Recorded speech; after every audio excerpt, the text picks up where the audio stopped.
Anatoly discovers that his former nanny is still working at 81. What he does next is incredible. I never thought I'd see her again. Not like this. Not bent over a mop in a grocery store at 2 in the morning, her hands trembling as she pushed that bucket across the same tiles she'd probably cleaned 1,000 times before. But there she was. Marya.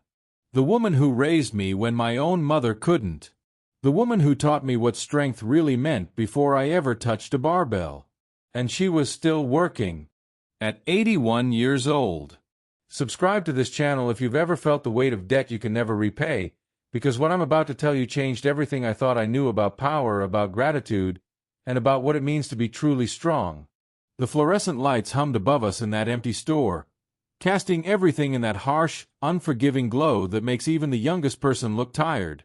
But Marya looked like time itself had forgotten to be kind. Her back was curved in a way I didn't remember, her hair completely white now, and those hands that used to braid my sister's hair and press cold cloths to my forehead when I had fever, they shook as they gripped that mop handle. I stood there in the cereal aisle, frozen. I'd come in for protein powder and maybe some eggs. Simple. Routine. The kind of mundane task that fills the spaces between training sessions and filming. But the universe had other plans. Because when I looked down that long corridor of gleaming floor and flickering lights, I saw her reflection in the polished surface before I saw her face. And I knew. Something in my chest knew before my mind could catch up. Marya. My voice came out rough, uncertain. I hadn't spoken Russian in months. Not really. Not the way we used to speak it in the small apartment where she'd watch over me and my siblings while my parents worked 3 jobs between them. She looked up slowly, the way people do when they're interrupted from the rhythm of work they've done so many times the body moves without thought. Her eyes, still that same sharp blue despite everything, met mine. And for a moment, nothing. Just the hum of refrigerators and the distant sound of a stock boy somewhere in the back. Then recognition. Her face transformed, years falling away for just a second as surprise and joy flickered across those weathered features. "Tolia," she whispered, using the nickname only she and my grandmother ever called me. "Little Tolia? Little Tolia. I'm 6'2" and 240 pounds of muscle. I've deadlifted weights that would crush most men. I've built a life, a following, a reputation. But standing there in that grocery store at 2 in the morning, I was 8 years old again, and she was the giant who could make everything okay. I walked toward her, and with each step, I felt something cracking inside my chest. This woman who used to save half her own dinner to make sure we had enough, who sang old Soviet songs to help us sleep when the apartment was too cold and the walls too thin, who taught me to read using whatever newspaper she could find, who told me that strength wasn't about muscles but about getting up every morning even when you didn't want to. This woman was still working. Still pushing a mop. Still cleaning floors at an age when she should have been resting, should have been taken care of, should have been honored. "What are you doing here?" I asked, though the answer was obvious. The company vest she wore, the name tag pinned crookedly to her chest, the exhaustion etched into every line of her face. She smiled, that same smile I remembered, though it didn't quite reach her eyes anymore. "Working. Tolia. Same as always. Someone has to keep these floors clean, yes." She tried to laugh, but it came out hollow. Have you ever felt your heart break and burn with anger at the same time? In the next few moments, you'll understand why I made the decision that changed both of our lives. I couldn't speak for a second. The words were there, trapped behind the lump in my throat. This woman who'd given everything, who'd worked her entire life, who'd raised other people's children because she couldn't afford her own, who'd poured love into kids like me who needed it desperately. She was still here. Still laboring. Still surviving instead of living. "How long?" I managed to ask. "How long have you been working here?" She shrugged, a gesture I remembered from childhood when she didn't want to worry us. 5 years, maybe 6. After Ivan died, the pension, it wasn't enough. You know how it is. Rent, medicine, food. The basics cost more than they give us to live on. But it's okay. I'm still strong. I can work. Still strong. Those words hit me like a barbell to the chest. Because I knew about being strong. I'd built my entire life around it. Built my body into something that impressed people, that made them stop and stare. But this was a different kind of strength. The kind that wakes up in pain and goes to work anyway. The kind that smiles through exhaustion. The kind that never complains, never gives up, never stops moving because stopping means dying. And society had failed her. The system had failed her. Everyone had failed her. Including me. When did you last see your daughter? I asked, remembering Marya had a daughter who'd moved to Germany years ago, chasing opportunities that didn't exist in our hometown. Her face changed, just slightly, and I saw the answer before she spoke it. She calls sometimes. Christmas. Birthdays. She has her own life now, her own children. I understand. People move forward. It's natural. Natural. Nothing about this was natural. Nothing about an 81-year-old woman mopping floors at 2 in the morning while her body begged for rest was natural. It was a failure. A systematic, societal, human failure. I looked around the empty store, at the harsh lights and the cheap linoleum and the corporate posters encouraging workers to smile more and try harder. I thought about the luxury apartment I'd just moved into, the cars, the equipment, the life I'd built. I thought about the videos I made, the persona I'd created, the carefully curated image of strength and success. And I thought about the little boy who used to fall asleep listening to Marya's songs, who learned about resilience not from a gym but from watching her face the world with dignity despite having nothing. "You're not working here anymore," I said quietly. She blinked, confused. "What?" "You're not working here anymore," I repeated, louder this time, with certainty. "You're coming with me. Tonight. Now. Tolia, She started, shaking her head, and I could see the pride warring with exhaustion in her eyes. The same pride that had kept her going all these years, that had prevented her from asking for help, that had taught her to endure rather than burden others. "No." I stepped closer, gently taking the mop from her hands. They were so small, I realized. Had they always been that small? Or had I just grown? "No. Marya. You raised me. You taught me what matters. You gave me everything when you had nothing. And I've been so focused on building my life, on my success, on my image, that I forgot the most important lesson you ever taught me." "What lesson?" she asked, and I could hear her voice breaking.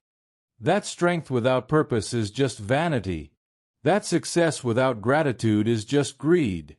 That we're measured not by what we accumulate but by who we remember, who we honor, who we lift up when we finally have the power to do it. Do you know what it feels like to finally understand your purpose?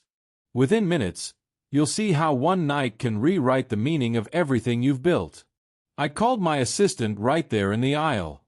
Didn't matter that it was 2 in the morning. That's what I paid him for, emergencies and important things. And this was both.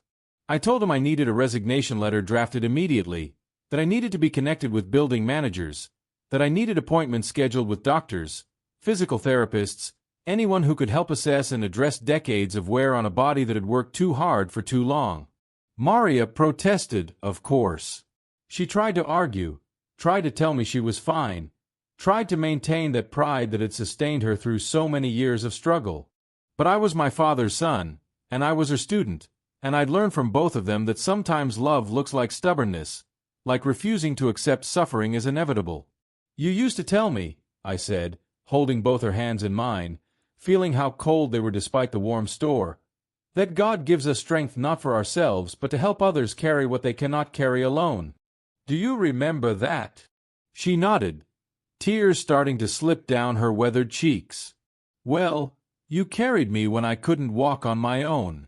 You carried my family when we were drowning. Now let me carry you. Please.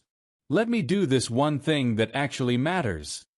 The store manager came over eventually, concerned about the scene we were making. I explained the situation calmly, professionally. I told him Marya was resigning, effective immediately, and that I would handle any paperwork or complications. He started to argue about proper notice, about procedure, about policy. I looked at him, really looked at him, with the same intensity one uses when I'm about to lift something that should be impossible. "She's 81 years old," I said quietly. "She's worked here for years, probably never missed a shift, never complained, never caused problems. And I'm taking her home tonight. If there's an issue with that, if there's paperwork that needs my signature or money that needs to change hands, give me the forms and the amount. But she's not pushing that mop another minute. We clear." Something in my voice or my face, or maybe just the obvious rightness of it, made him back down. He nodded, muttered something about understanding, about it being fine. Later, I found out he went home that night and called his own mother for the first time in months. Small ripples. That's all we can hope for sometimes. Small ripples that might become waves. I drove Marya to my apartment that night. She sat in the passenger seat of my car, silent, overwhelmed, occasionally touching the leather like she couldn't believe it was real. I'd given her my jacket because the store had been cold and she'd been wearing just that thin vest, and she pulled it tight around her shoulders like armor against a world that had been so consistently unkind. "I don't understand," she finally said as we pulled into the parking garage. "Why now? Why me? You have your life, Tolia. Your success. You don't owe me anything." I turned off the engine and sat there in the dark garage, gathering my thoughts. How do you explain to someone who gave you everything that they're wrong about being worthless? How do you tell someone who spent their entire life serving others that they deserve to be served? "Do you remember," I started slowly, "when I was 10, and I got into that fight at school? The big kid, Dmitri, who kept taking lunch money from the smaller kids." She smiled slightly. "You came home with a black eye and a bloody nose. I was so worried. You didn't ask me if I won," I continued. "You didn't ask me why I fought. You just cleaned me up, fed me dinner, and then you said something I never forgot. You said, 'Tolia, being strong means protecting people who can't protect themselves. If you're going to fight, fight for that. Otherwise, you're just another bully with bigger muscles.'"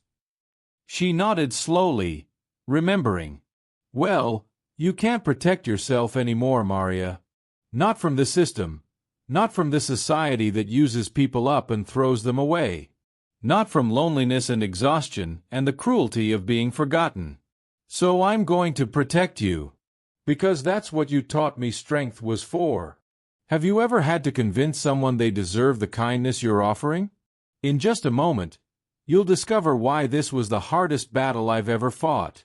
Getting Marya to accept help was harder than any training regimen I'd ever endured.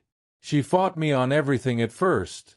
The guest room I'd converted into her space, decorated with care and thought about what she might need. The appointments with doctors to address the chronic pain she'd been ignoring for years. The physical therapist who could help strengthen muscles that had been overworked and undersupported. Even the simple things, like buying her clothes that fit properly, that weren't worn thin or stained from years of hard labor. Her pride was immense, a fortress built over decades of having to be self-sufficient, of never asking for help, of equating worth with productivity. She couldn't understand that her value wasn't in what she could do for others anymore, that simply existing, simply being Marya, the woman who'd shaped so many lives with her kindness and wisdom, was enough. "I feel useless," she admitted one morning about a week after I'd brought her home. We were sitting in the living room, drinking tea the way she taught me to drink it, with a sugar cube held between the teeth, the old Russian way. "I should be working. I should be doing something." "You are doing something," I told her. "You're resting. You're healing. You're letting your body recover from 60 years of labor that would have broken most people decades ago. That's not useless. That's necessary." But I could see it wasn't enough for her. The programming ran too deep. A lifetime of being valued only for her output, for her service, for her sacrifice.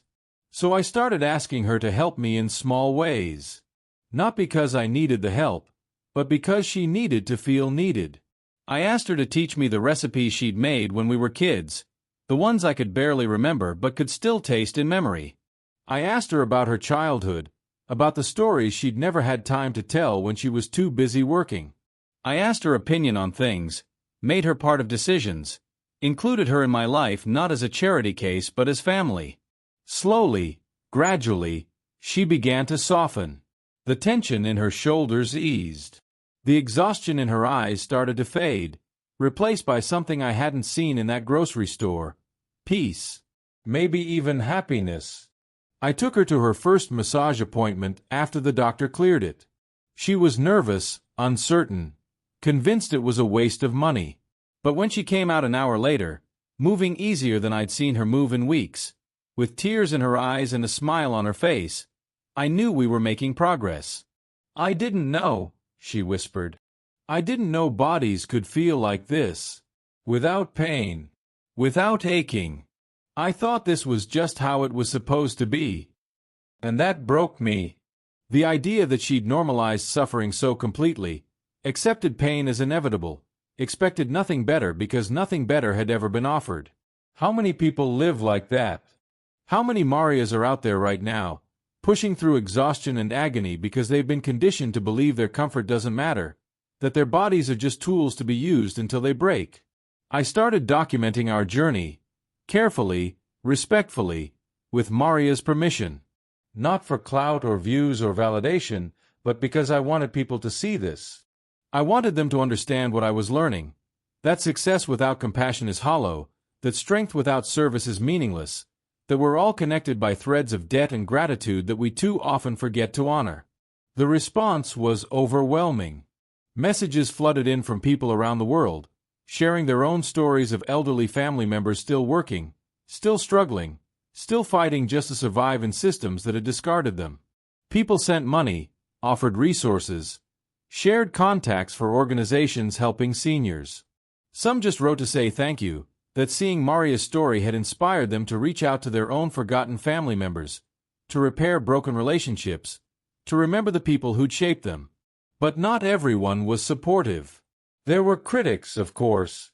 People who accused me of exploitation, of using Marya for content, of making it about myself. And some of that was fair. I struggled with it, questioned my motives, wondered if I was doing the right thing or just feeding my own ego with performative charity. I talked to Marya about it one night, laid out my doubts, my concerns, my fear that I was somehow making things worse instead of better.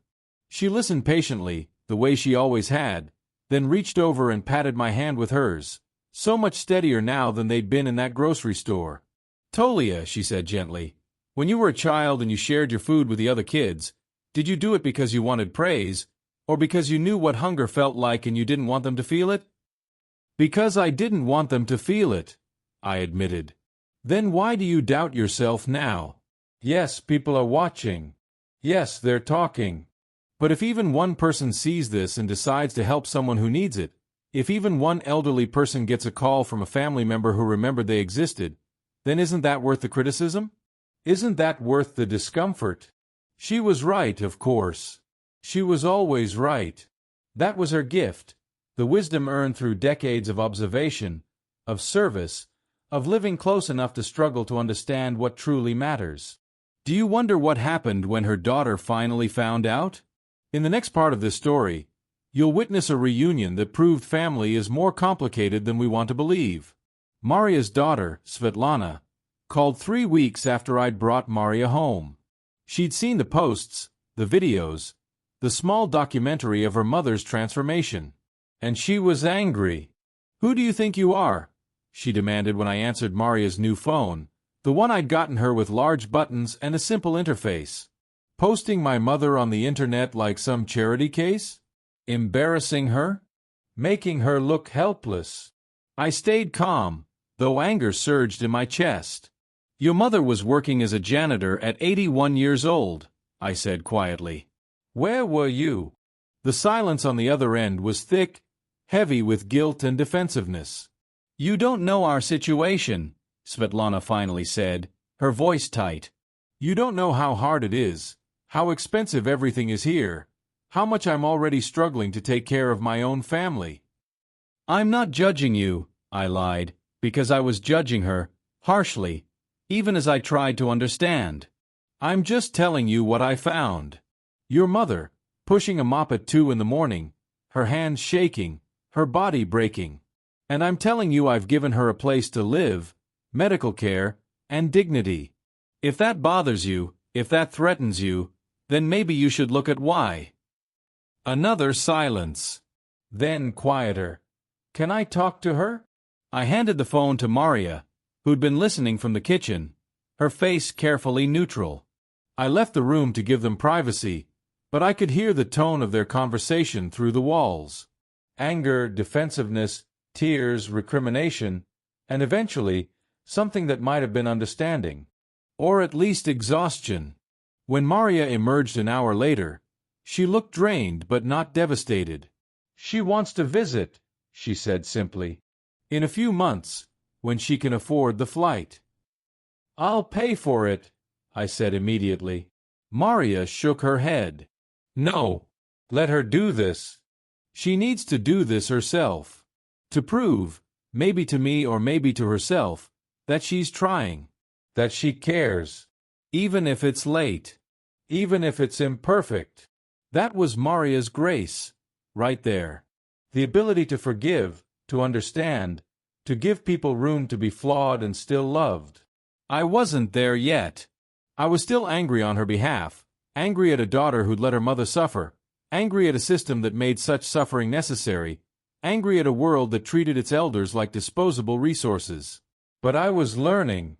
Every day with Marya, I was learning that strength isn't just about physical power or even about rescue and intervention. Sometimes strength is patience.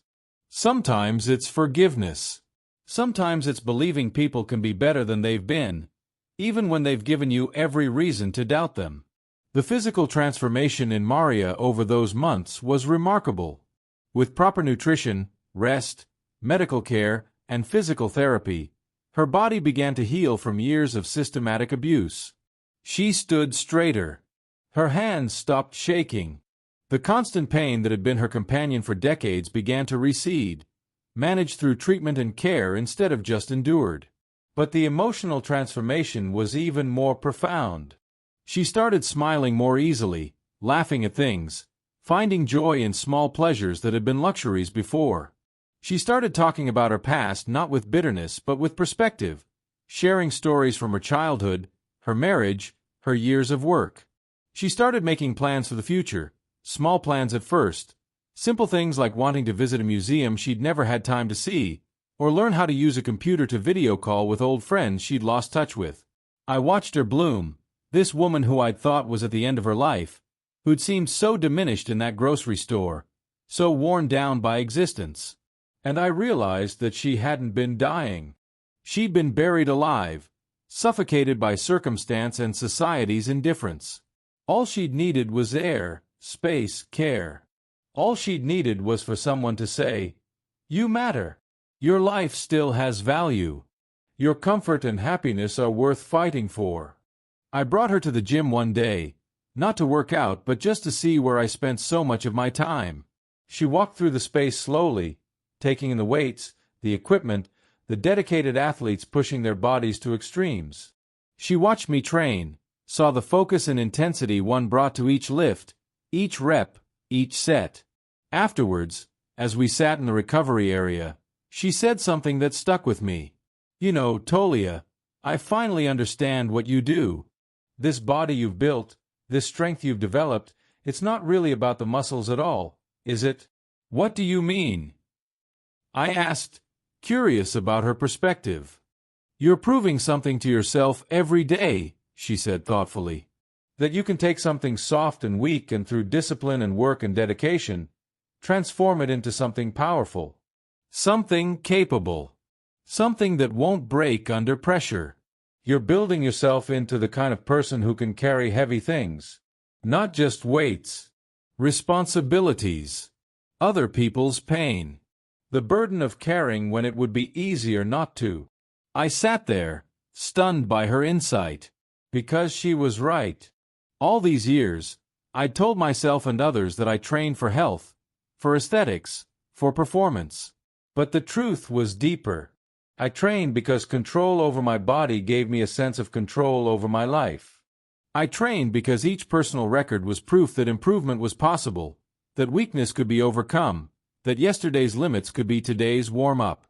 I trained because it was meditation, therapy, and war all at once, a battle I fought with myself where I was both opponent and ally. Have you ever seen yourself clearly through someone else's eyes? What comes next will show you why perspective changes everything.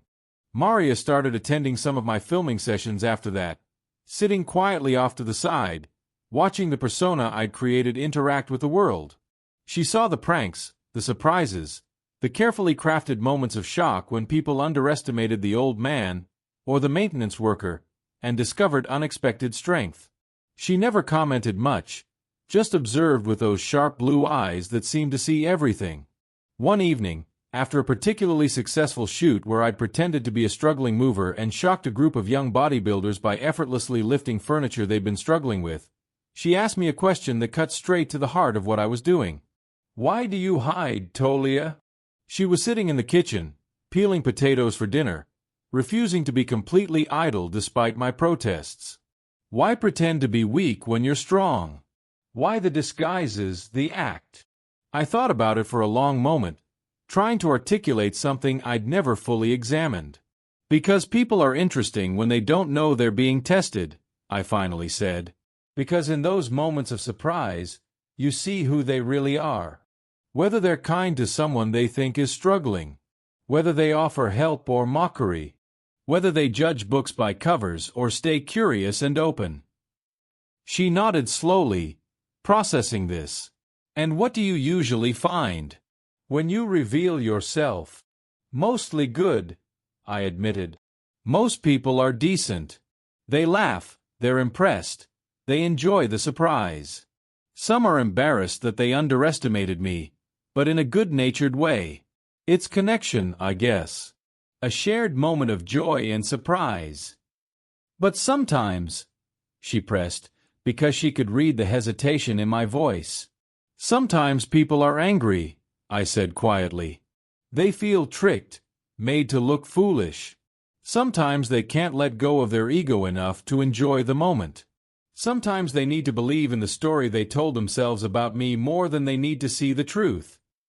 "Like Svetlana," Marya said softly, and I realized we were talking about more than just my videos now.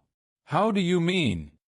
"My daughter needs to believe the story she told herself about why she couldn't help me more," Marya explained, her hands never stopping their work with the potatoes, the muscle memory of a lifetime of such tasks. "She needs to believe it was impossible, that she did all she could, that the circumstances were just too difficult. Because if she acknowledges that she could have done more, that she chose her comfort over my well-being, even unconsciously, then she has to live with that guilt. So when you revealed the truth, when you showed that helping me wasn't actually impossible, just inconvenient, it threatened her entire narrative. That's why she was angry." The wisdom in that observation was humbling. Here was a woman with minimal formal education, who'd spent her life cleaning houses and raising other people's children, displaying more psychological insight than half the therapists I'd ever talked to. "Does that make you angry?" I asked. "That she chose comfort over helping you?" Marya was quiet for a long time, her hands finally stilling in their work. "I was angry," she admitted. "For years I was so angry. At her, at the system, at God, at myself for not being worth more effort. But anger is exhausting, Tolia. And I was already so tired. Eventually, I just accepted it. People do what they can with what they have, emotionally and otherwise. She wasn't strong enough to carry me. That doesn't mean she didn't love me. It just means she was weak in ways she couldn't admit." "And now?" I pressed. "Now that she wants to visit, wants to reconnect? Now I'm curious," Marya said with a slight smile. "Curious to see if she's grown stronger. Curious to meet the person she's become after carrying that guilt for so long." curious to see if we can build something new from the broken pieces of what we had. I'm old enough to know that forgiveness isn't about forgetting or excusing. It's about releasing the weight of resentment because carrying it hurts me more than it hurts her. I thought about that a lot in the following weeks. About the different kinds of weight we carry. The iron in the gym was simple, honest, governed by physics and effort. But the emotional weight, the psychological burden of responsibility and guilt and love and disappointment, those were far more complex. You couldn't just set them down after a set.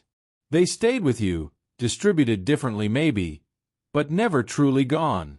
Svetlana did eventually visit, 4 months after that first angry phone call. I picked her up from the airport, and the woman who emerged from arrivals was smaller than I'd imagined, more fragile, worn down by her own struggles in ways that made her look older than her years. She was defensive at first, brittle with preemptive justification, ready to explain and excuse and defend herself. But then she saw her mother. Marya was waiting in the living room, dressed in new clothes that fit properly, her hair styled, her face relaxed and peaceful in a way Svetlana probably hadn't seen in years. And something in Svetlana just broke. She dropped her bag, walked across the room, and fell to her knees in front of her mother, sobbing like a child, apologizing in a torrent of Russian too fast and broken for me to fully follow.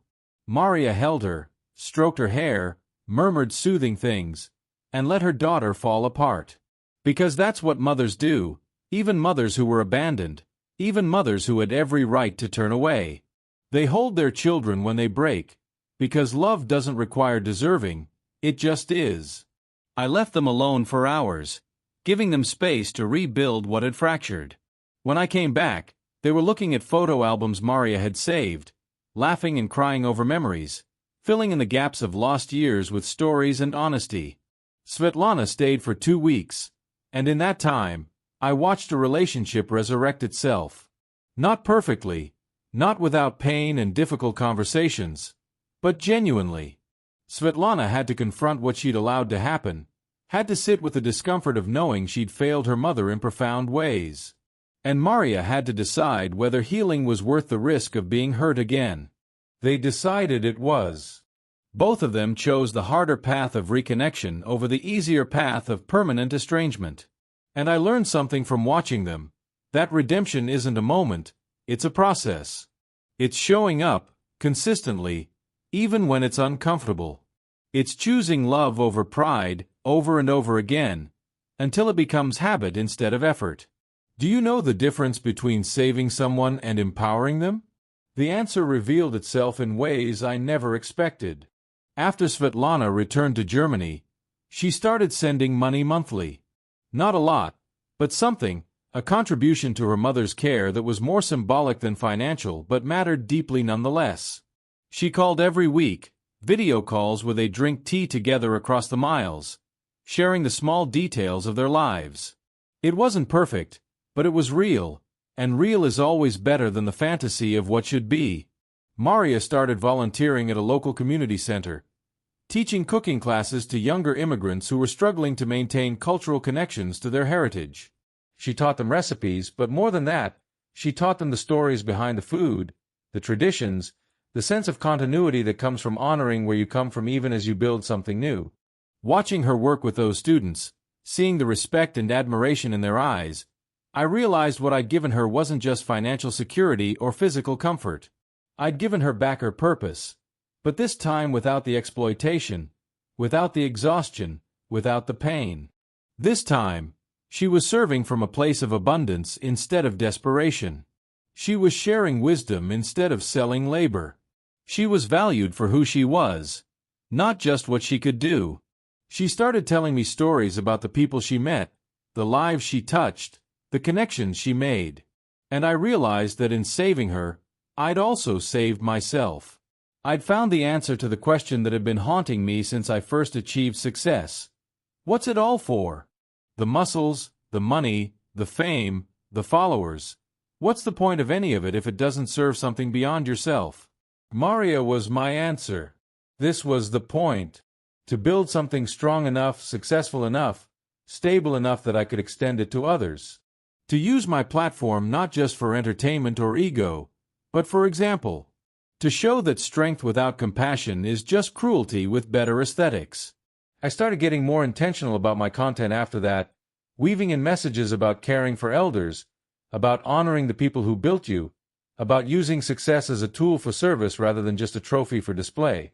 Some followers loved it, felt inspired by it, shared their own stories of helping family members or strangers.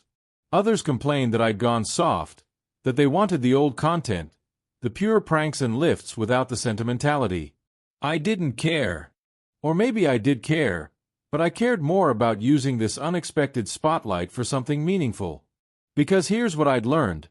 Attention is a resource, and like all resources, it can be wasted or invested. I could waste it on empty entertainment, or I could invest it in ideas that might, make someone else think differently about their responsibilities, their relationships, their purpose. One day, about 8 months after I'd found Marya in that grocery store, I came home to find her crying in the kitchen. Not the sad tears I'd seen before, but something different. She was holding a letter, reading it over and over, and her face was luminous with emotion. "What is it?" I asked, concerned and curious. She handed me the letter with shaking hands, the good kind of shaking this time, excitement instead of exhaustion. It was from the community center, informing her that they'd received an anonymous donation in her name, enough to fund a full scholarship program for cooking classes, childcare services, and support resources for immigrant families. The letter thanked her for inspiring such generosity, for being the kind of teacher who changes lives. I knew who'd made that donation, of course. One of my followers, a successful tech entrepreneur who'd been moved by Marya's story, had reached out privately asking how he could help. I'd connected him with the center, and he'd done the rest. But I didn't tell Marya that, because the beauty of it wasn't in knowing where the money came from. The beauty was in her realization that her life had meaning, that her impact extended beyond what she could see, that the love and wisdom she'd poured into the world for decades had created ripples that were still spreading, still touching lives, still making differences in ways she'd never know. "Do you see?" I said softly, sitting down next to her at the kitchen table. "Do you see what you are? Not what you do, not what you produce, but what you are. Your inspiration. You're proof that dignity and kindness and grace can survive even when the world tries to crush them. You're evidence that how we treat people matters, that small acts of love accumulate into something vast. Every person you taught, every child you raised, every struggle you faced with courage instead of bitterness, it all mattered. It all added up. And now it's coming back to you." She held my hand, her grip strong despite her age, and looked at me with such profound gratitude that I felt my own eyes fill with tears. "You gave me my life back, Tolia," she whispered. "When I thought it was over, when I thought I'd just work until I died and that would be my story, you gave me another chapter. A better ending." "No," I said firmly. "Not an ending. A new beginning. Because you're not done, Marya. You have years left, good years, important years.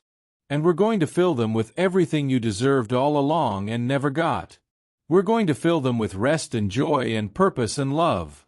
We're going to make sure your story ends the way it should have all along, with honor and peace and surrounded by people who know your worth. Have you discovered your purpose yet? In these final moments, you'll understand why some debts can only be paid forward. The truly beautiful thing about Marya's transformation wasn't just her individual healing. It was the example it set, the standard it raised, the question it posed to everyone who witnessed it. Who have you forgotten? Who shaped you, supported you, carried you when you couldn't walk alone? And what are you doing to honor that debt? I started getting messages from people around the world, hundreds and then thousands of them, sharing their own versions of this story. A woman in Brazil who'd tracked down her childhood nanny and was now paying for her medical treatment. A man in Japan who'd reconnected with his grandfather and moved him out of a substandard nursing home into his own house. A teenager in Canada who'd organized her school to support a program helping elderly homeless people, inspired by Marya's story. Each message was a ripple.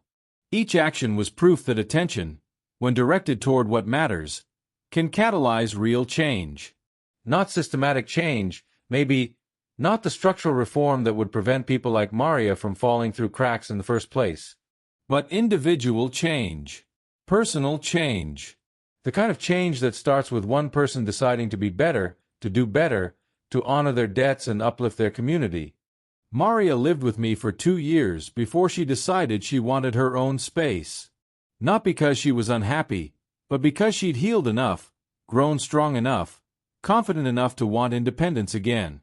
I bought her a small apartment in a senior community, close enough that I could visit often, far enough that she had privacy and autonomy. I set up accounts to cover her expenses indefinitely, made sure she had everything she needed, connected her with resources and community. On moving day, as we arranged her furniture and hung pictures on walls that were hers, she turned to me with that look I'd seen so many times in childhood, the look that meant she was about to say something important. "You know what the greatest gift was?" she asked. "It wasn't the money or the apartment or the medical care, as wonderful as all of that has been. What was it?" I asked, though I thought I might know. "You made me feel seen again," she said simply. "For years, I was invisible. Just another old woman, another cleaner, another body taking up space and using resources. People looked through me, not at me. I could have died in that grocery store, and maybe someone would have noticed, eventually, when the floors started getting dirty. But I wouldn't have been mourned. I wouldn't have been missed. Not really. You saw me. You remembered me. You treated me like I mattered. That's what saved me, more than anything else. Being witnessed. Being valued. Being loved just for existing, not for what I could provide." I hugged her, this tiny woman who'd been a giant in my childhood and who'd taught me the most important lessons I'd ever learn. "You always mattered, Marya," I said. "I just wish I'd found you sooner. I wish I'd been paying attention instead of so focused on my own rise that I forgot to look around at who'd helped me climb." "You found me when I needed you most," she said gently. "That's enough. That's more than enough." And maybe she was right. Maybe timing isn't about being perfect. It's about being present when the moment demands it. Maybe redemption isn't about erasing past failures. It's about showing up better in the present. Maybe we can't fix everything or save everyone, but we can do our part, honor our debts, lift up the people within our reach. I think about that night in the grocery store often. How close I came to just buying my protein powder and going home. How easily I could have rationalized not interfering, not getting involved, not taking on the responsibility of another person's well-being. How the world we live in actively encourages that kind of detachment, that focus on individual success and personal goals at the expense of collective care. But I didn't walk away. Something in me, something Marya herself had planted decades ago, made me stop, made me see, made me act. And in acting, I found the answer to the question that had been haunting me. What am I building all this for? I'm building it for moments like these. For the chance to turn strength into service. For the opportunity to prove that success without compassion is bankruptcy of the soul. For the privilege of honoring debts that can never truly be repaid, only paid forward to others who need it as desperately as I once did. Marya is 83 now. She's healthy, happy, surrounded by community and purpose and love. She still volunteers at the community center. She's working on a cookbook, collecting recipes and stories from her life and the lives of the people she's taught. She video calls with her daughter and grandchildren weekly. She has friends, hobbies, a life that's hers by choice rather than necessity. And me? I'm still training, still creating content, still building my platform. But now I know why. Now I understand that every rep, every view, every follower is potential energy that can be converted into real impact if I'm intentional about it. I train to stay strong enough to help others. I create to inspire others to do the same. I build not for myself, but for the Maryas of the world, the forgotten ones, the ones who gave everything and got nothing back except the satisfaction of having served. This is what strength really means. Not the weight you can lift, but the weight you can help others carry. Not the muscles you build, but the lives you rebuild. Not the records you break, but the cycles you break, the patterns of neglect and forgetting and taking for granted that define so much of how we treat our elders, our helpers, our foundation. Every one of us has a Marya. Someone who shaped us, supported us, carried us when we couldn't walk alone. And every one of us has a choice. We can forget them, rationalize our neglect, focus on our own lives and tell ourselves we don't have time or resources or energy to give back. Or we can remember. We can honor. We can act. We can be the strength that someone else desperately needs, the way someone once was that strength for us. I found Marya in a grocery store at 2 in the morning, pushing a mop at 81 years old. I gave her 2 years of care and comfort before she moved into her own space. But the truth is, she gave me far more than I gave her. She gave me purpose. She gave me perspective. She gave me proof that what we build only matters if we build it for others, that strength without service is just vanity, that success without gratitude is just greed. She taught me again what she taught me as a child, that we're measured not by what we accumulate, but by who we remember. Not by how high we rise, but by who we lift on the way up. Not by the weight we can move, but by the burdens we help others carry. That's the legacy I want to leave.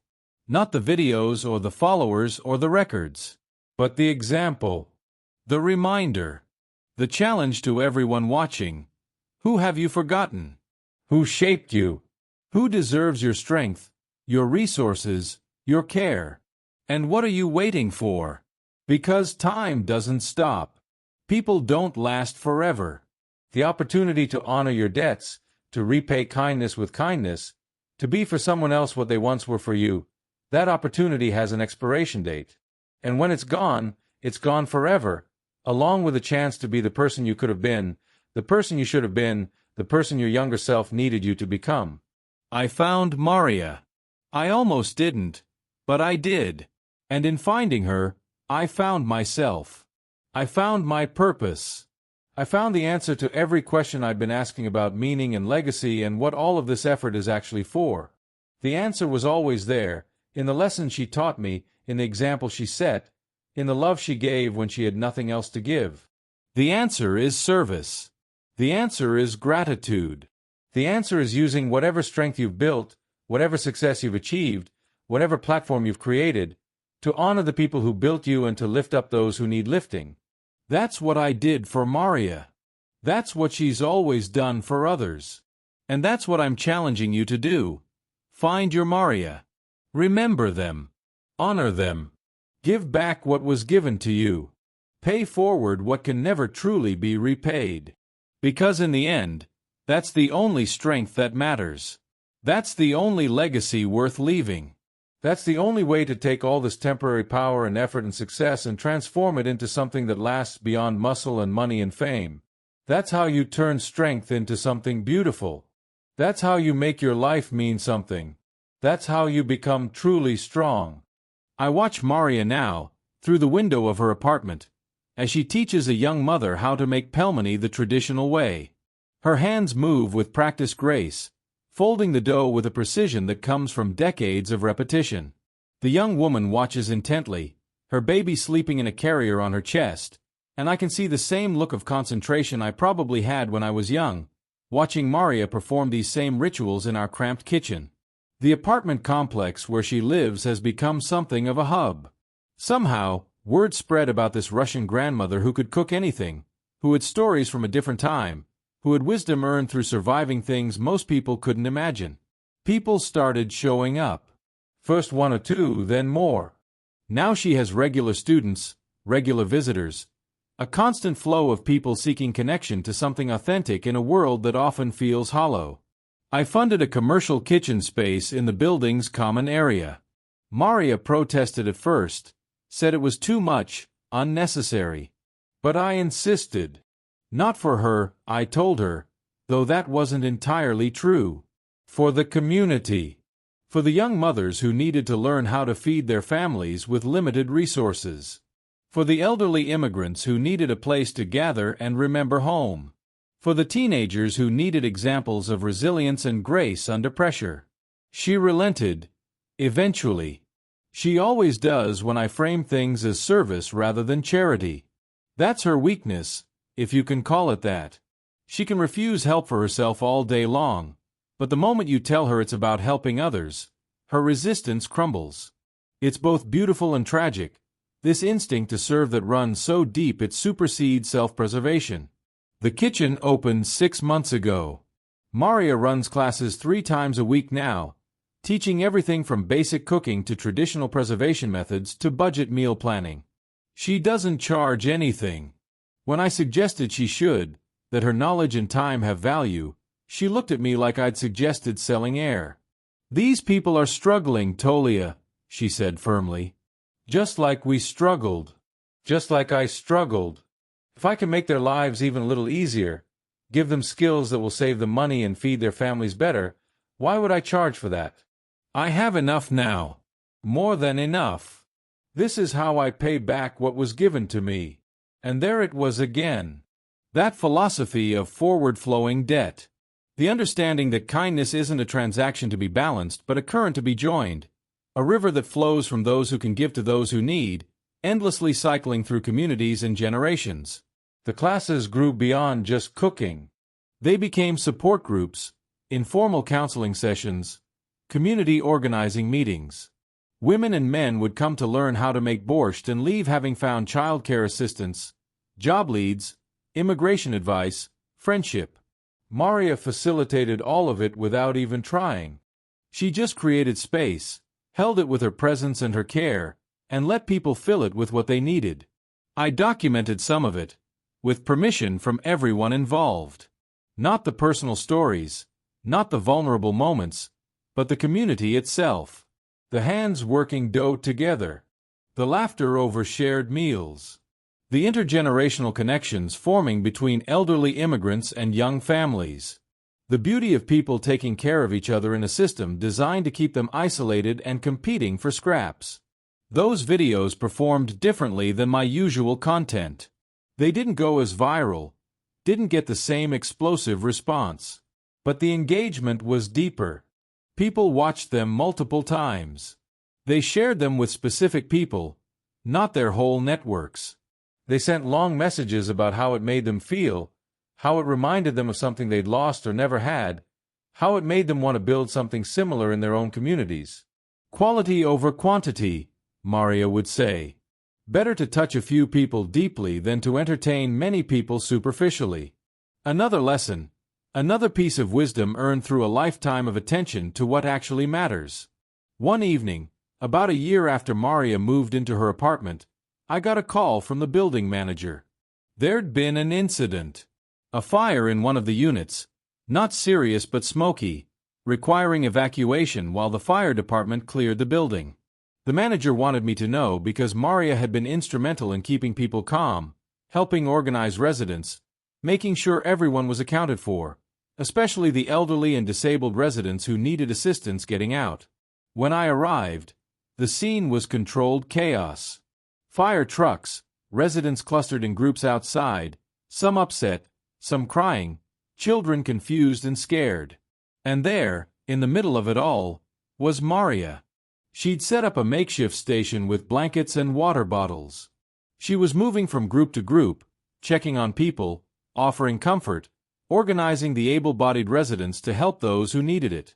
She'd created order from chaos. Not through authority or force, but through simple, practical care.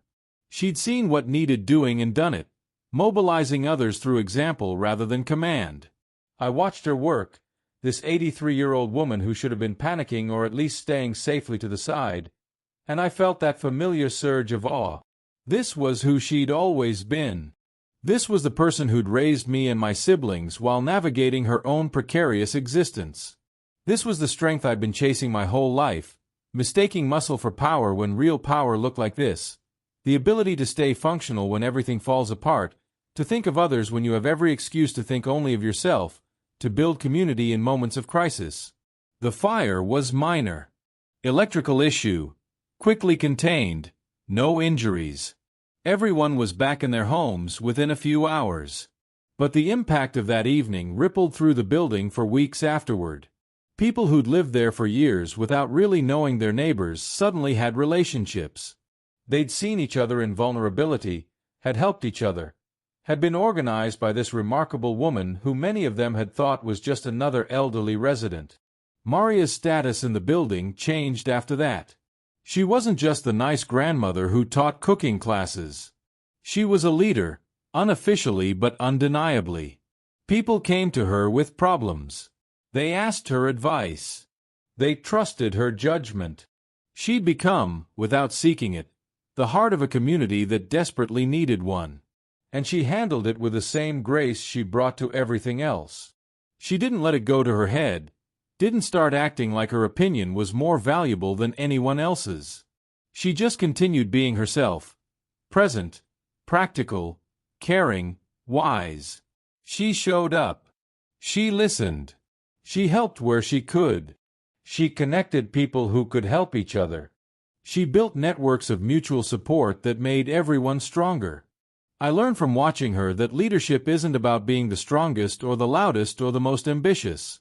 It's about being the most consistently present, the most reliably caring, the most committed to collective well-being over personal glory. Marya led because she served. She influenced because she loved. She had power because she'd spent a lifetime giving it away to others. Do you understand yet why some people change the world without ever trying to? In the moments ahead, you'll see how quiet revolutions begin. The community kitchen became something bigger than either of us anticipated. Other buildings in the complex started asking if Marya could help them establish similar programs. Local news picked up the story. A nonprofit focused on immigrant support reached out about franchising the model. Marya was overwhelmed by the attention, uncomfortable with being positioned as some kind of hero or innovator. "I'm just cooking," she kept saying. "I'm just doing what my mother did, what her mother did. This isn't new. This is how people survived for thousands of years before everyone got too busy and too isolated to take care of each other." But that was exactly the point, I tried to explain to her. In a world that had forgotten how to do this, how to build community around shared labor and mutual care, her "just cooking" was revolutionary. Her insistence on free classes, on open doors, on meeting people where they were rather than where some program administrator thought they should be, that was radical in its simplicity. She didn't need to understand why it mattered to keep doing it. And she did keep doing it, expanding slowly, carefully, always insisting that growth couldn't compromise quality or accessibility. She trained other teachers, mostly women from the community who had skills to share and time to give. She created a rotating schedule so classes were available throughout the week. She established partnerships with food banks and local farms to ensure ingredients were always available. I funded all of it quietly, through grants and donations that appeared to come from various sources. Marya knew I was involved, but she didn't know the extent, and I preferred it that way. This needed to be hers, her vision, her legacy. I was just the infrastructure, the support system, the way she'd been for me when I was too young to understand what she was giving. My own content evolved during this period. I started featuring more stories like Marya's, more examples of ordinary people doing extraordinary things through simple, consistent care. I highlighted the grandmother in Detroit who ran a homework help program out of her living room, the retired teacher in Atlanta who turned his garage into a free library and computer lab for neighborhood kids, the former factory worker in Philadelphia who taught job skills and interview prep to people re-entering society after incarceration. The thread connecting all these stories was the same. People who'd been overlooked, undervalued, counted out by society, who'd taken their accumulated wisdom and experience in pain and transformed it into service. People who'd survived difficult lives and chosen to use that survival as a foundation for helping others survive too. My audience shifted. The pure entertainment seekers dropped off, chasing newer, flashier content elsewhere. But those who stayed, who engaged, who really connected with what I was doing, they were different. They were people looking for meaning, for purpose, for examples of how to live lives that mattered. They were people tired of empty consumption who wanted to contribute, to build, to serve. I started getting invited to speak at events, Not about fitness or content creation, but about social responsibility and using platform for purpose. I was uncomfortable at first. Felt like a fraud. Who was I to lecture anyone about service? I'd spent years focused primarily on myself, building my body and my brand, only stumbling into this deeper purpose because I happened to walk into the right grocery store at the right time. But Marya, when I expressed these doubts to her, had her usual clarity. "You think the path to wisdom is supposed to be direct?" she asked, amused. "You think people who do good in the world never made mistakes, never focused on the wrong things, never had to learn and grow and change direction? Your journey is your credential, Tolia. You understand both sides now. You know what it's like to chase success for its own sake, and you know how hollow that is. That's what makes you credible. That's what makes your message powerful. You're not preaching from some moral high ground. You're sharing what you learned by falling into a ditch and having to climb out." So I spoke. I shared Marya's story, with her permission, always being careful to honor her privacy and agency while conveying the lessons her life had taught me. I talked about debt and gratitude and the responsibility that comes with success.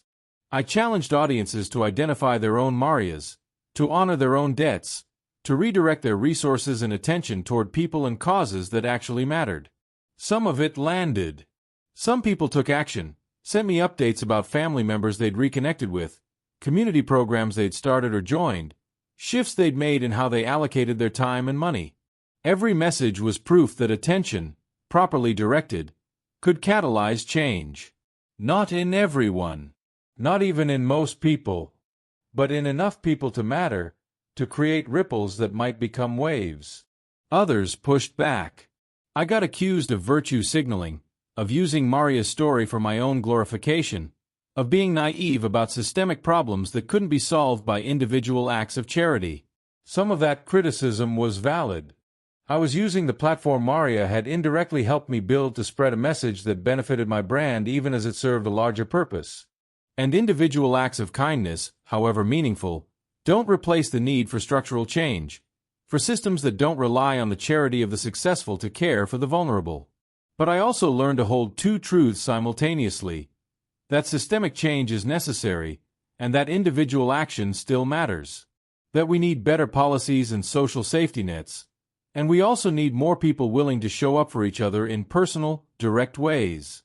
That critique of charity doesn't absolve us of the responsibility to help people suffering right now, even as we work toward a world where such suffering is less common. Marya lived all of this without needing to articulate it. She helped people because they needed help and she could provide it. She didn't wait for perfect systems or ideal circumstances. She just acted consistently, based on the simple principle that people matter and deserving has nothing to do with it. Watching her work, I realized that's what had been missing from my own approach to life for so long. I've been so focused on deserving, on earning, on proving my worth through achievement and discipline and visible success. But worth isn't something you earn. It's something you have by virtue of existing. And the corollary to that truth is that you don't need to prove anything before you start giving, before you start serving, before you start showing up for others. You just start where you are, with what you have, for whoever needs it. Marya's daughter visited again, this time bringing her own children, Marya's grandchildren who barely remembered their grandmother from brief visits years ago. I watched Marya with them, patient and playful and present in ways she probably hadn't been able to be when Svetlana was young, when survival demanded all her energy and attention. She taught them to make pierogi, her hands guiding theirs, flour dusting everyone, laughter filling the kitchen. She told them stories about their heritage, about the village where she grew up, about traditions and history they'd never learn in German schools. She gave them a sense of rootedness, of connection to something larger than themselves. Svetlana watched with tears in her eyes, seeing what she denied her children by staying away, seeing what she denied herself by not fighting harder to maintain the relationship. But there was no recrimination from Marya, no "I told you so," or punishment. Just welcome. Just love. Just the generosity of someone who understood that people do their best with what they have, even when their best falls short. On their last evening together, Svetlana asked me to join them for dinner. It was slightly awkward at first, this uncomfortable triangle of the daughter who'd failed, the mother who'd forgiven, and the outsider who'd stepped in. But Marya, as always, smoothed the rough edges, kept conversation flowing, made space for everyone's discomfort without letting it dominate. After the children went to bed, Svetlana turned to me directly. "Thank you," she said simply, "for doing what I couldn't, for being strong enough to help when I was too weak, for giving my mother back her life." I wanted to be gracious, to accept the gratitude without judgment, but I couldn't quite manage it. "Why couldn't you?" I asked, trying to keep accusation out of my voice and not entirely succeeding. "Why did it take a stranger to do what you should have done?" She flinched but didn't look away. "Because I was drowning," she said quietly. "Because I was barely keeping my own head above water, and I told myself I couldn't take on one more thing, one more person, one more responsibility. Because I was a coward. Because I was selfish. Because I convinced myself that if I acknowledged how much she needed help, I'd have to provide it, and I didn't want to. I wanted my life to be mine. I wanted my money to be mine. I wanted my time and energy to go to my husband and my children and myself, not to the mother I'd spent my whole childhood watching sacrifice everything." The honesty was brutal, painful to hear, but it was also real. More real than easy excuses or explanations would have been. "And now?" I pressed. "What's different now?" "Now I've seen what's possible," she said, looking at her mother, who was in the kitchen preparing tea, giving us space for this conversation. "Now I've seen her happy, thriving, full of life and purpose. Now I understand that helping her wouldn't have been a burden. It would have been a gift. To both of us. I lost years with her because I was afraid of what it would cost me. I didn't realize what it was costing me to stay away." Marya returned with the tea, and the conversation shifted to lighter topics.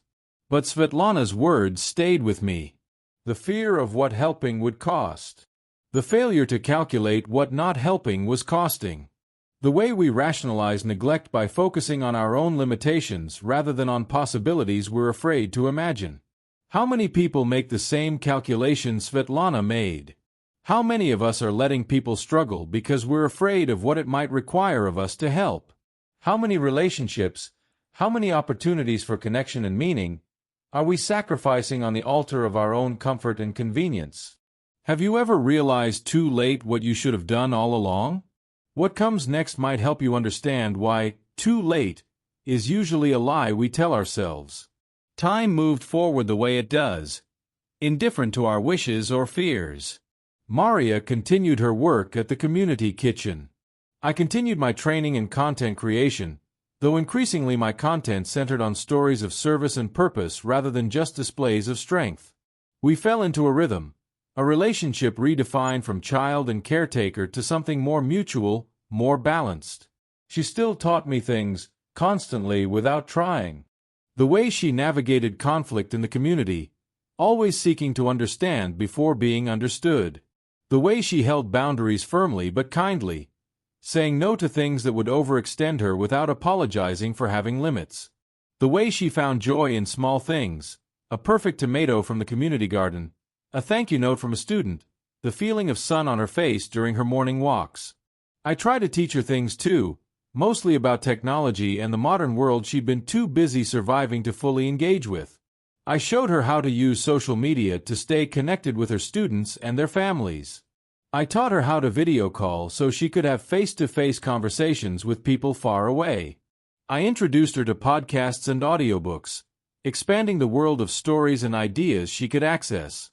She took to it all with the same curiosity she brought to everything, willing to be a beginner, willing to look foolish, willing to ask questions and make mistakes.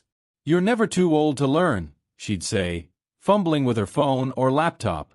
"You're only too old when you decide you are." Another lesson. Another piece of wisdom. She distributed them like she distributed food, freely and abundantly, never keeping track of who owed what or expecting anything in return. We celebrated her 84th birthday with a party at the community kitchen. Over 100 people came, students and neighbors and friends she'd accumulated in just a few years of living in the building. They brought food, following her teachings, making dishes they'd learned from her or traditional foods from their own cultures. The tables overflowed with pierogi and empanadas and samosas and injera and pho and tamales, a United Nations of comfort food created by people who'd found comfort in Marya's presence. She cried, of course. Happy tears, overwhelmed tears. Tears that came from being seen and celebrated and loved in ways she'd probably never experienced before. People gave speeches, shared stories about what her classes had meant to them, how learning to cook had helped them connect with their children or save money or remember home or simply feel less alone. One woman, a recent widow who'd been suicidally depressed before finding the cooking classes, stood up and said something that made everyone go quiet. "Marya saved my life," she said simply. Not dramatically. Not by pulling me from a bridge or talking me down from a ledge. But by giving me a reason to get up on Tuesdays and Thursdays. By teaching me that I could still create something nourishing even when I felt empty. By showing me that community still existed if you were willing to show up and participate. I came to learn cooking. I learned how to live again instead.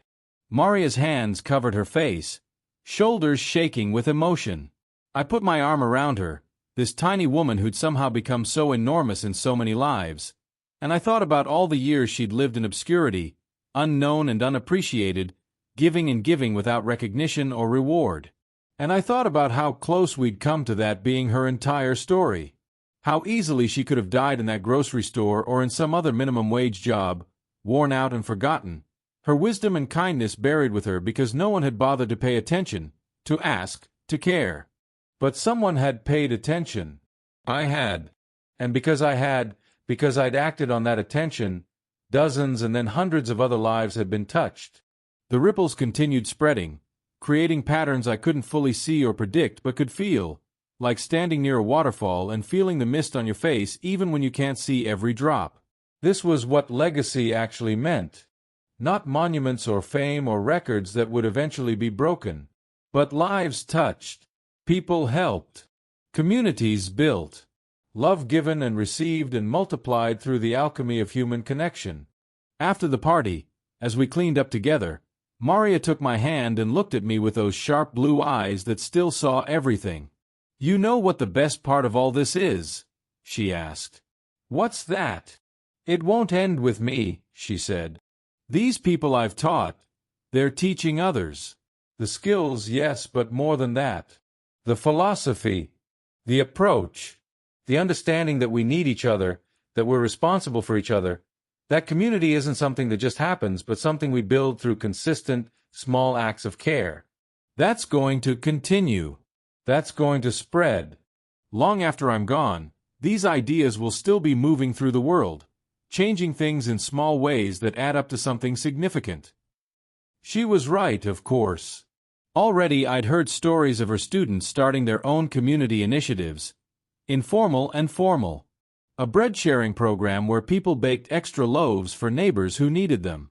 A childcare cooperative where parents took turns watching each other's children.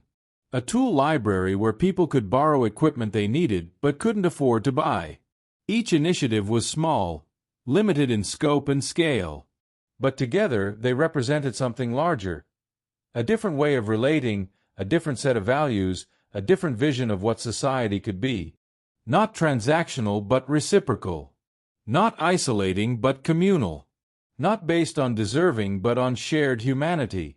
This was the revolution Marya had started without meaning to, just by being herself, just by insisting on doing things the way she'd always done them, the way generations before her had done them, the way we all did things before we decided efficiency and individualism were more important than connection and mutual care.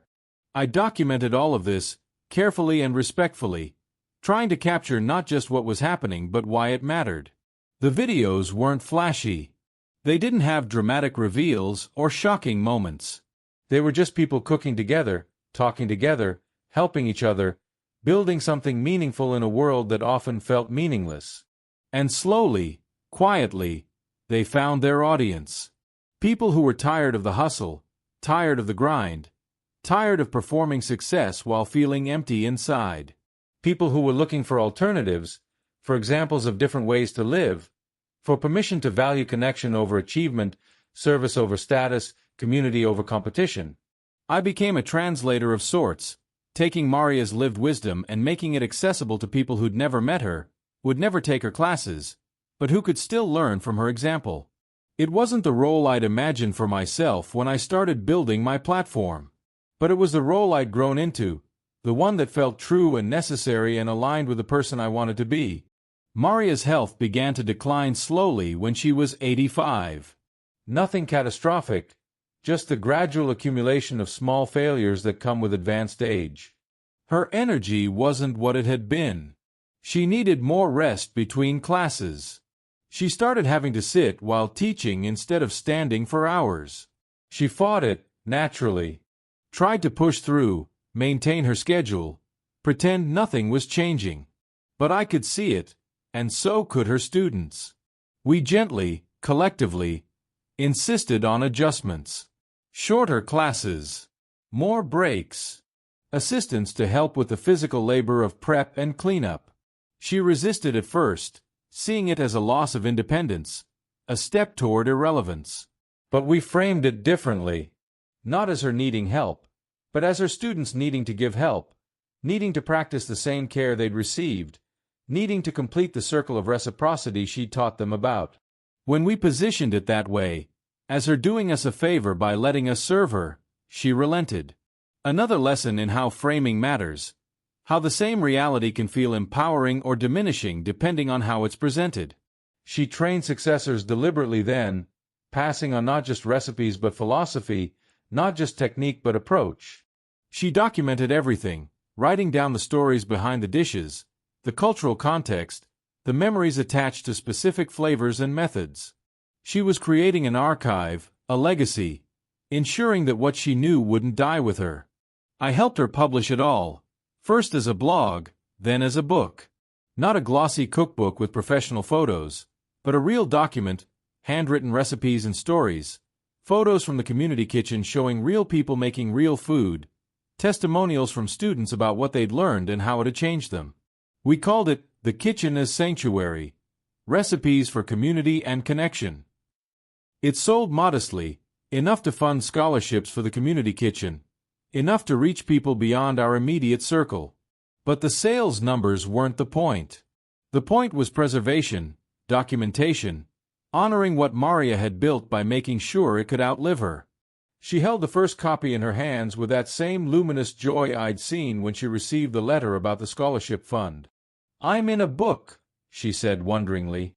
Me, who barely finished school, who spent my whole life cleaning other people's houses and raising other people's children. "I'm in a book." "You were always worth being in a book," I said. "The world just wasn't paying attention until now." "No," she corrected gently. "You were paying attention. That's what made the difference. Someone saw value in what I had to offer and created space for it to reach others. That someone was you, Tolia. This book, this kitchen, this whole second life I've gotten to live, it exists because you looked up from your own life long enough to see mine." The credit made me uncomfortable, as it always did. But it was also true. We're all dependent on being witnessed, on having our value recognized and validated by others. Marya could be as wise and skilled and kind as she was, but without someone to receive that wisdom, to benefit from those skills, to witness that kindness, it would have remained potential rather than actual. I'd been that someone for her, and in being that someone, I'd found my own purpose, my own meaning, my own answer to the question of what all this strength and success was actually for. Do you see it now? Do you understand how salvation flows both ways?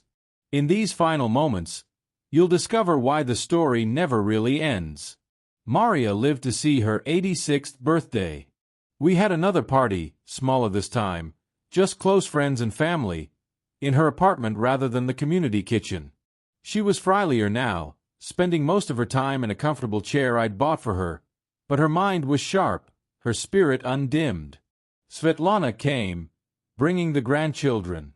They'd been visiting more frequently, real visits now, Not just obligatory appearances but genuine connection.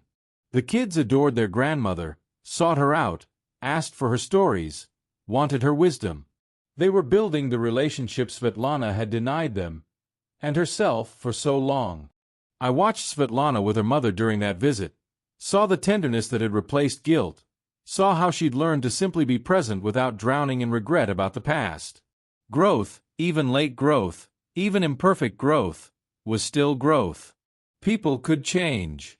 Relationships could heal. It was never too late, really, except when it actually was.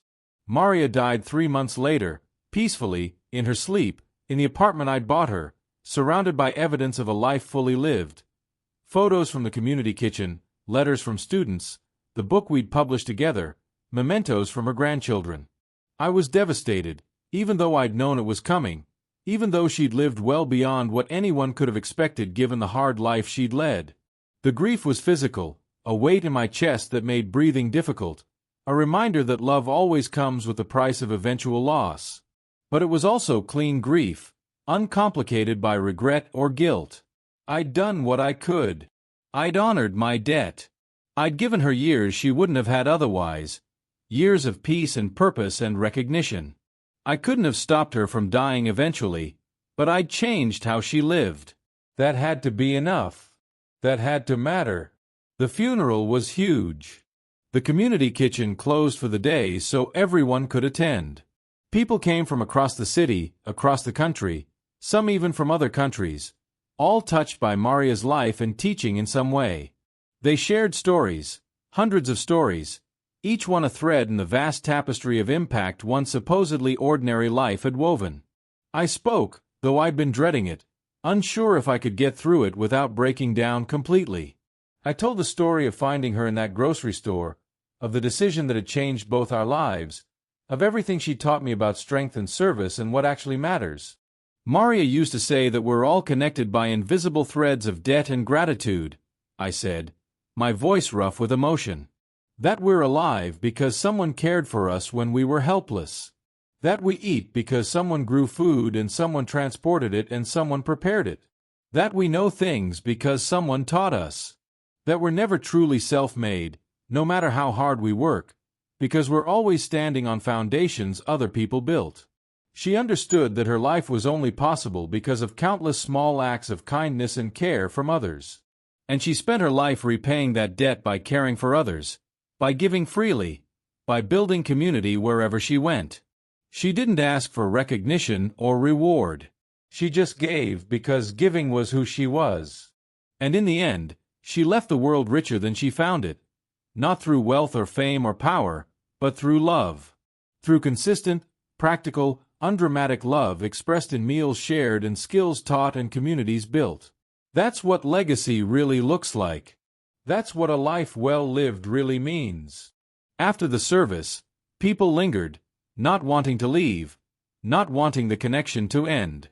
Someone suggested we go to the community kitchen, continue the gathering there, honor Marya the way she would have wanted, with food and fellowship.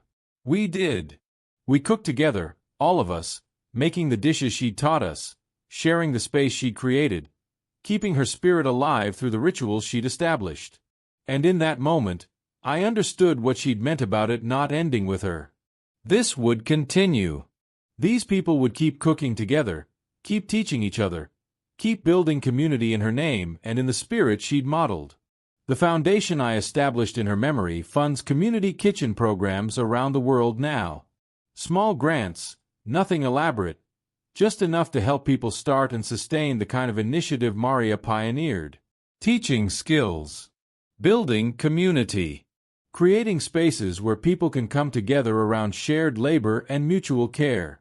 Each program is different, adapted to local needs and cultures. But they all share the same core philosophy. That people matter, that everyone has something to offer, that community is built through consistent small acts of care, that we're responsible for each other. I get reports regularly about the impact. A kitchen in Detroit that's teaching formerly incarcerated people culinary skills and helping them find employment. A program in rural Kentucky that's preserving Appalachian food traditions while addressing food insecurity. an initiative in Los Angeles that's bringing together immigrant communities through shared cooking and cultural exchange. Each one is a thread extending from Marya's life, carrying forward the wisdom she embodied, creating ripples that will continue long after anyone remembers her name. And me? I'm still training, still building strength, still creating content. But it's all in service of something larger now.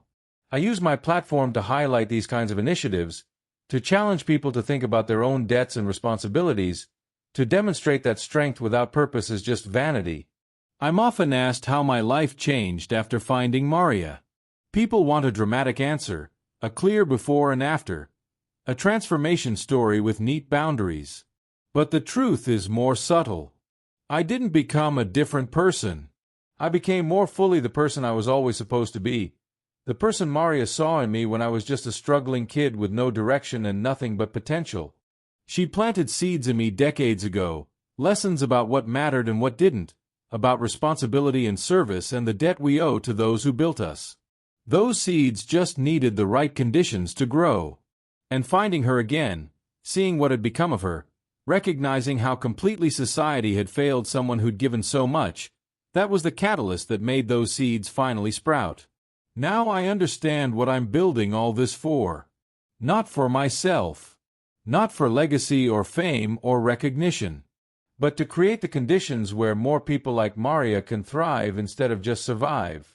To use whatever influence I have to shift values, even incrementally, from individual achievement toward collective care. To demonstrate through example that another way of being is possible, that success can mean service, that strength can mean lifting others. I think about her every day. When I train, I think about the different kind of strength she embodied. When I create content, I think about the messages she'd want me to share. When I make decisions about how to use my resources, I think about the example she set of living generously even when you have little. She's gone, but she's not gone.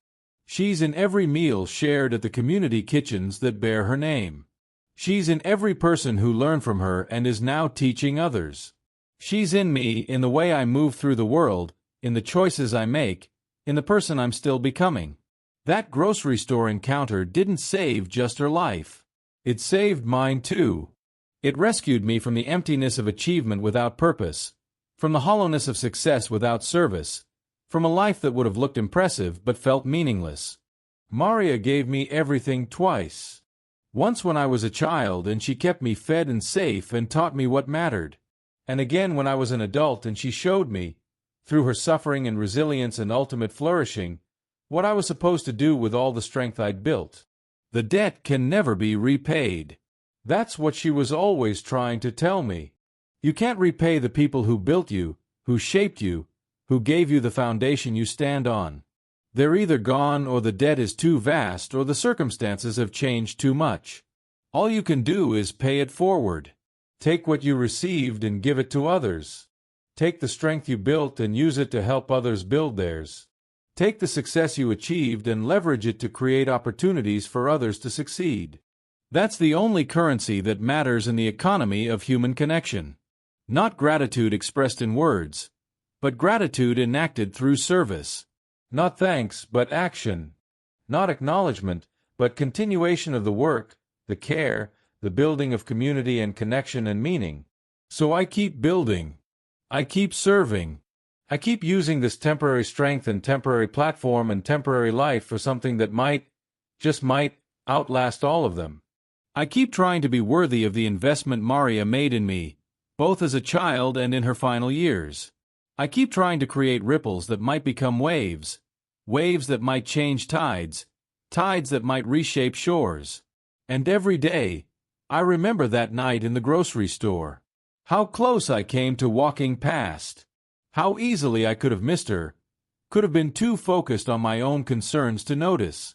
How different everything would be if I'd bought my protein powder and gone home, left her there pushing that mop, let her story end in obscurity and exhaustion instead of purpose and peace. I remember, and I stay vigilant. Because there are other Maryas out there right now. People who shaped us, who gave us what they had when they had nothing, who deserve honor and care and recognition. And there are countless others we've never met who need help, who have wisdom to share if someone would just pay attention, who could flourish if someone would just create the conditions for flourishing. This is what I learned from Marya, from finding her and helping her and watching her bloom, that we're all responsible for each other.